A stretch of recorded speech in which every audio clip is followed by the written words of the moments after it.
गुरु प्यारी सात संगत जी, आप सभी को राधा स्वामी जी। सात संगत जी, बाबा जी जानते हैं कि आखिर किसके मन में क्या चल रहा है। और हमें तो ये बात समझ ही नहीं आती है, जब इस दुनिया में खाली हाथ आए हैं, खाली हाथ जाना है, तो क्यों किसी का बुरा सोचना या फिर करना। दो पैसों के लिए हम अपने कर्मों को बुरा कर लेते हैं, फिर आगे जाके कर्मों का हिसाब तो हमें चुकाना है ना। उन दो पैसों के लिए जो कि हम परिवार के लिए सोचते हैं कि हाँ ये काम आएंगे, वह तो हमारे कर्मों का बोझ को हल्का करने ऊपर तो नहीं आएंगे ना। तो इसलिए हमें ऐसे कर्मों से क्यों ही हम उनके पास जाते हैं। तो साथ संगत जी, घटना शुरू करने से पहले आप लोगों से मेरे हाथ जोड़कर विनम्र विनती है, चैनल को सब्सक्राइब करना ना भूलें जी। तो साथ संगत जी, यह घटना एक सत्संगी भाई की है। दो भाई थे जो कि दोनों ही सत्संगी थे।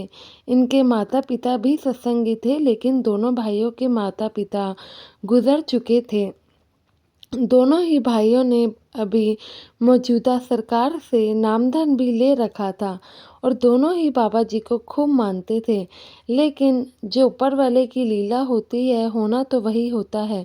अब इन दो भाइयों में एक तो पढ़ा लिखा अच्छी नौकरी करता था और वहीं दूसरा बिल्कुल भी जो पढ़ा लिखा नहीं था, तो खेती बाड़ी करके ही अपना घर बार चलाया करता था। उसे इतनी दुनियादारी की समझ नहीं थी। माता पिता जब गुजरे तो प्रॉपर्टी के दो हिस्से करके चले गए, लेकिन बड़ा भाई थोड़ा पैसों से अच्छा था, तनख्वाह भी अच्छी थी और जो कि इसकी ज़मीन थी वह भी उसने किराए विराए पर दे रखी थी और समझ भी काफ़ी थी, तो उस पे अच्छा पैसा आ जाता था। लेकिन यह जो दूसरा भाई था वह तो बेचारा गरीब था, जो कि खेती से ही जो दिहाड़ी मजदूरी होता उसी से अपना घर चलाता। इसकी आर्थिक स्थिति इतनी बड़े भाई की तरह मजबूत नहीं थी। तो बड़े भाई ने एक दिन क्या चालाकी चली, उसने सोचा कि मेरे छोटे भाई को तो ज़्यादा किसी चीज़ की नॉलेज ही नहीं है, ना ही वह पढ़ा लिखा है, तो क्यों ना माता पिता जो प्रॉपर्टी हम दोनों के नाम करके गए हैं, उसे अपने नाम पर पूरा करवा के इसको बोल देता हूँ कि माता पिता तो इसको कुछ देकर ही नहीं गए। तो साथ संगत जी, वे अपना दिमाग चलाकर प्रॉपर्टी के झूठे कागजात बनवा लेता है और दोनों भाई रहते तो अलग थे, लेकिन एक दिन इस अपने छोटे भाई के पास आकर कहता है कि भाई, जिस ज़मीन पर तुम खेती करते हो वह मेरी है। तुम्हें पता है कि हमारे माता पिता सारी ज़मीन मेरे ही नाम करके गए हैं। जब वह ये बात सुनता है तो काफ़ी शौक हो जाता है। तो बड़ा भाई कहता है कि भाई, जिस ज़मीन पर तुम खेती कर रहे हो, यह या तो मुझे खाली करके दो या फिर इसका किराया देना शुरू करो। जब यह बात सुनता है तो काफ़ी ही परेशान हो जाता है। घर जाके अपनी पत्नी को सारी घटना बताता है तो वो भी परेशान हो जाती है। कहती है कि ऐसा कैसे हो सकता है, हमारी तो दो बेटियां हैं, दोनों की आगे हमें शादी भी करनी है। ले दे के हम पे तो ज़्यादा कुछ है भी नहीं, सिर्फ ये ज़मीन का ही तो टुकड़ा था। बड़े भैया आखिर हमारे साथ ऐसा कैसे कर सकते हैं। और मैं नहीं मानती कि माता पिता हमारे साथ ऐसा करके गए होंगे। और बड़े भैया के घर में जब किसी चीज़ की कमी ही नहीं है, तो वो क्यों आखिर हमारे साथ ऐसा कर रहे हैं। क्या ये छोटे से ज़मीन का टुकड़ा उन्हें पूरा पड़ जाएगा। तो इसकी बीवी ऐसी ऐसी बातें कहने लगती है।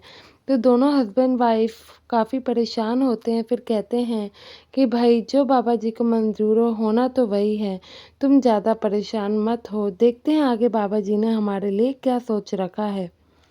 ऐसे ही करते करते थोड़े दिन बीत जाते हैं।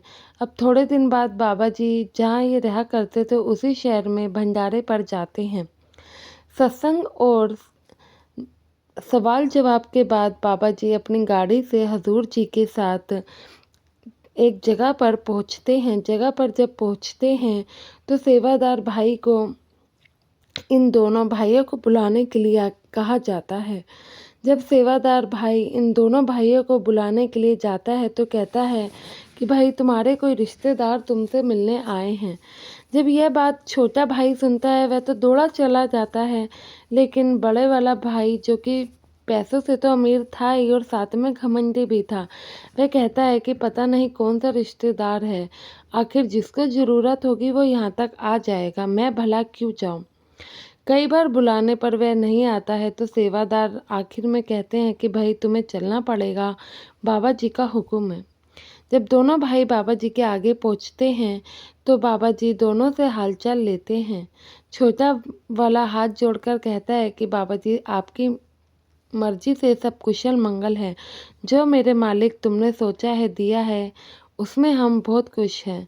बस आज आपके दर्शन पाकर तो और ही धन्य हो गए। जब बड़े वाले से उनका हाल चाल लिया जाता है तो बड़े वाला कहता है कि बाबा जी सब कुछ ठीक है लेकिन थोड़ा पैसों की तंगी है। पैसों की अगर तंगी दूर हो जाती बाकी तो सब कुछ है ही। बाबा जी जब ये बात उसके मुंह से सुनते हैं तो मुस्कुरा देते हैं। बाबा जी पूछते हैं कि बेटा तुम्हारे माता पिता, तो वह कहते हैं कि बाबा जी माता पिता तो नहीं हैं। तो वह कहते हैं कि माता पिता गए हैं तो फिर जो कि ज़मीन है दोनों को देकर गए होंगे। तो इतने में बड़े वाला बोल देता है और वह समझ ही नहीं पाता है कि बाबा जी आखिर करना और कहना क्या चाहते हैं। बड़े वाला बोल देता है कि नहीं बाबा जी, मेरे माँ बाप तो सारी ज़मीन मेरे ही नाम करके गए हैं, क्योंकि मैं अपने माँ बाप को ज़्यादा ही प्यारा था और उनका सारा कहा भी माना करता था। छोटे वाला इस बात पर कुछ नहीं बोलता है और बस बाबा जी के दर्शन ही करते रहता है। जब बड़े वाले भाई की ये बात बाबा जी सुनते हैं तो कहते हैं कि भाई ऐसी बात है तो एक बार तुम क्या अपने घर के कागजात दिखा सकते हो। तो वह भागता हुआ जाता है, घर के कागजात बाबा जी को लाकर दे देता है। जब बाबा जी के हाथ में कागजात लाकर देता है तो बाबा जी 3 से 4 बार पूछते हैं कि भाई ये कागजात असली हैं, ये कागजात असली हैं। वह इतने में ही नज़रें नहीं मिला पाता है, 2 से 3 बार तो बोलता है असली हैं, चौथी बार में खुद ही बाबा जी के पैरों में गिर जाता है और माफ़ी मांगने लगता है, सारी हकीकत आके सामने रख देता है। कहता है कि बाबा जी मुझसे गलती हो गई जो मैंने अपने ही भाई को धोखा दिया। माँ बाप दोनों के नाम बराबर का हिस्सा देके गए थे, लेकिन मेरा बड़ा छोटा भाई ज़्यादा पढ़ा लिखा नहीं है तो मैंने सोचा इसको क्या ही पता लगेगा, इसलिए मैंने इसको बोल दिया कि माता पिता तो सारी ज़मीन मेरे ही नाम करके गए हैं और उसने उस बात पे कोई आपत्ति भी नहीं जताई। तो बाबा जी उसको काफ़ी डांट फटकार लगाते हैं, कहते हैं कि भाई तुम पे इतनी अच्छी नौकरी है, घर परिवार बच्चे सब कुछ हैं, इस भाई को देखो इस पे कुछ भी नहीं है, ये तब भी मालिक की रज़ा में राज़ी है और तुम तब भी ये सब कर रहे हो। आखिर किसके लिए कर रहे हो, जिन बच्चों के लिए कर रहे हो, क्या वे तुम्हारा ऊपर आके कर्मों का हिसाब करवा देंगे। वहीं छोटे वाला हाथ जोड़कर बाबा जी की न्याय को बस निहारे ही जा रहा था और बाबा जी का शुक्राना किए ही जा रहा था, कह ही जा रहा था कि हे मालिक मेरा तो भरोसा हमेशा तेरे पे ही बना है। मैं जानता हूँ कि आज तक तूने कभी बुरा सोचा ही नहीं है, जो अब तुम हमारा बुरा करोगे। वहीं बड़े वाला अपने माफ़ियों की माफ़ी बाबा जी से मांगे नहीं थक रहा था और वहीं छोटे वाला भाई बस बाबा जी को शुक्राना ही अदा दिए जा रहा था। यही हजूर जी भी जब देखते हैं कि बाबा जी कैसे न्याय कर रहे हैं तो बाबा जी को वो भी काफ़ी शुक्राना अदा करते हैं, वो भी बाबा जी की काफ़ी तारीफ़ करते हैं। साथ संगत जी ऐसे ही बाबा जी हर बच्चे के साथ रहते हैं, हर सत्संगी के साथ रहते हैं। तो कभी भी ऐसा कोई काम मत करो, ये मत सोचो कि दूसरों को क्या ही पता लगेगा, ऊपर वाले के घर देर है अंधेर नहीं।